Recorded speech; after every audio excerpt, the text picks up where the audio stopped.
Nemuri Shankar Goud Janasena party తరఫున Secunderabad parliament అభ్యర్థిగా మేము ప్రకటిస్తున్నాం.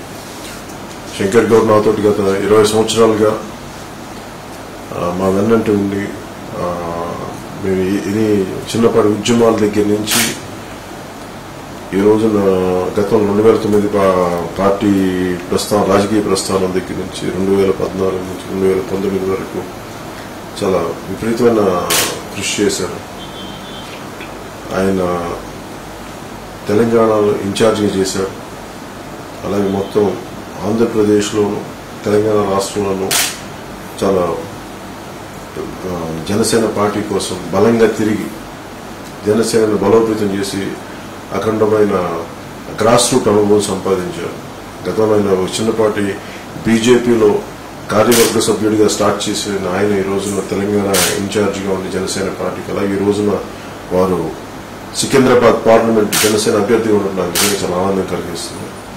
ఎందుకంటే డబ్బులతో ముడిపడిపోయిన ఈ రాజకీయ వ్యవస్థను ప్రక్షాళన చేయడానికి చాలా మామూలు మనుషులు, సామాన్యులు, నిజంగా రాజకీయాల పట్ల అవగాహన ఉన్నవాళ్ళు, మార్చాలి, సమాజాన్ని మార్చాలనుకున్న వాళ్ళందరూ కలిసి వస్తున్నాం.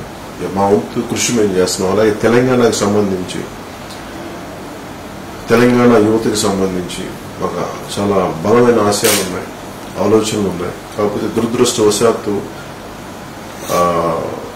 ముందే ఎలక్షన్స్ అయిపోవడం, అప్పటికి రెడీ అవ్వలేకపోవడం వల్ల మేము అసెంబ్లీ స్థానాల్లో పోటీ చేయలేకపోయాం. కానీ అట్లీస్ట్ పార్లమెంట్ వరకు మా వంతు ప్రయత్నం మేము చేస్తాము.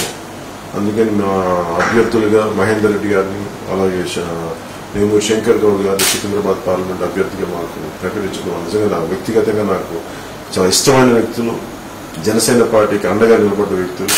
వారి పెద్ద బాధ్యతలు నిర్వర్తిస్తే మొత్తం ఎంతో లక్షల మందిని కలిసి ఇన్ని 4-5 సంవత్సరాలు ముఖ్యంగా వారి పడ్డ శ్రమ కానీ వారి పడ్డ కష్టం కానీ నిజంగా మెచ్చుకోగలిగింది. మనస్ఫూర్తిగా వారి చేసిన కృషికి మెచ్చుకొని వారిద్దరిని ప్రకటించడం జరిగింది.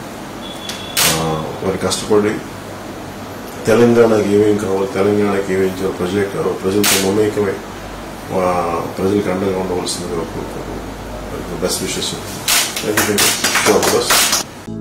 హలో, మిమ్మల్నే యోయో టీవీ యాప్ డౌన్లోడ్ చేసుకున్నారా? ఇంకా లేదా?